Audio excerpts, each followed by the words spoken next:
Assalamualaikum teman-teman semuanya. Pada video ini kita akan membahas cara membaca surah Yusuf ayat 9. Fokus pembahasan kita adalah awal dari ayat 9 ini. Pada awal ayat ke-9 ini terdapat huruf alif.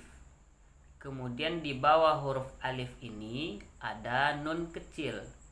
Akan tetapi tidak ada satupun harokat atau barisnya. Nah, bagaimana cara membacanya? Simak video ini sampai selesai. Nah, teman-teman semuanya, saya telah tulis akhir dari ayat 8 mubinin, kemudian ada tanda waqaf la, kemudian awal dari ayat 9. Kenapa saya tulis akhir dari ayat 8 ini? Karena adanya nun kecil di bawah alif ini disebabkan karena adanya akhir dari ayat 8 ini. Perhatikan dengan baik. Jadi, bagaimana cara membaca ini?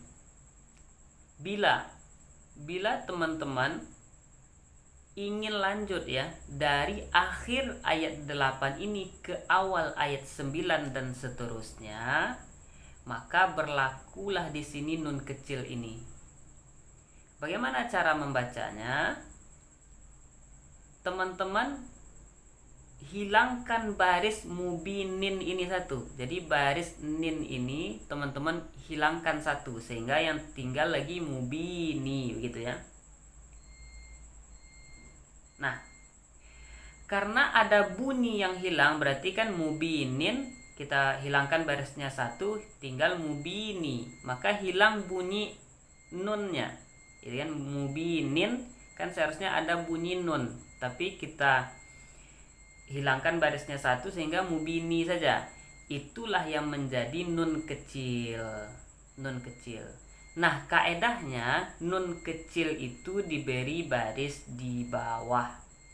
Maka cara bacanya adalah mubininiqotulu.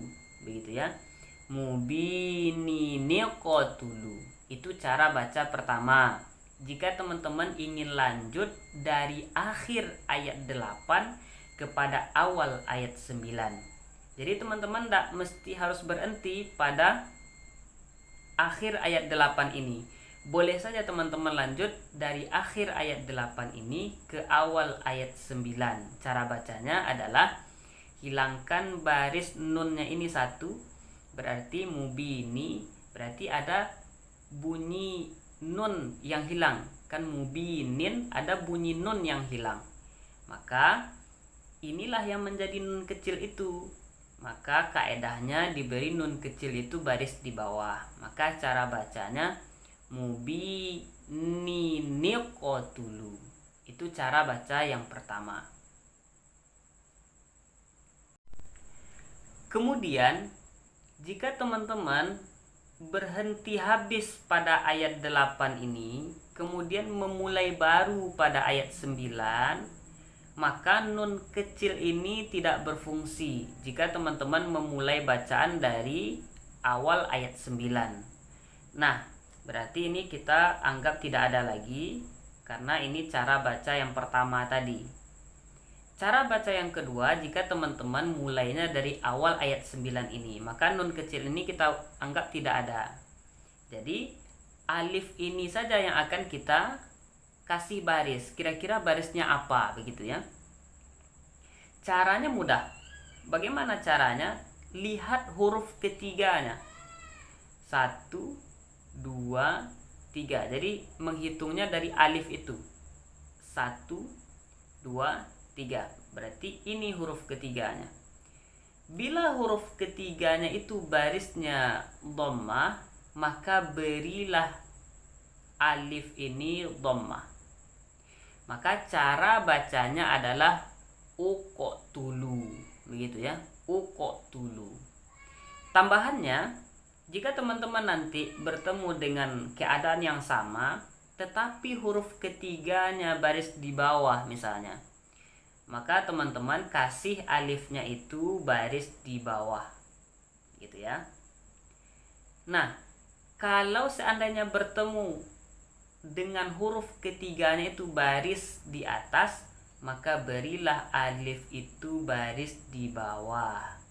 Jadi barisnya cuma dua, kalau enggak dhammah, kalau enggak kasroh atau baris di bawah, begitu ya. Jadi kalau huruf ketiganya itu dhammah, maka teman-teman beri dhammah. Kalau huruf ketiganya itu kasroh atau baris di bawah, kasih baris di bawah. Begitupun kalau dia baris di atas atau fathah, kasih juga baris di bawah.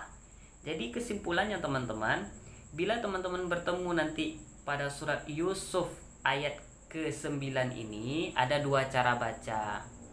Pertama, memanfaatkan nun kecil ini dengan melanjutkan dari akhir ayat 8 ke awal ayat 9. Bacanya adalah mubininiqotulu, atau berhenti habis pada ayat 8 memulai dari awal ayat 9. Caranya adalah uqotulu, karena huruf ketiganya adalah huruf ta yang berbaris dhammah. Jadi barisnya yang menjadi patokannya. Kalau dia dhammah, berilah baris dhammah. Jadi bacanya uqotulu. Demikian penjelasannya teman-teman. Semoga bermanfaat, semoga bisa dipahami. Terima kasih. Assalamualaikum warahmatullahi wabarakatuh.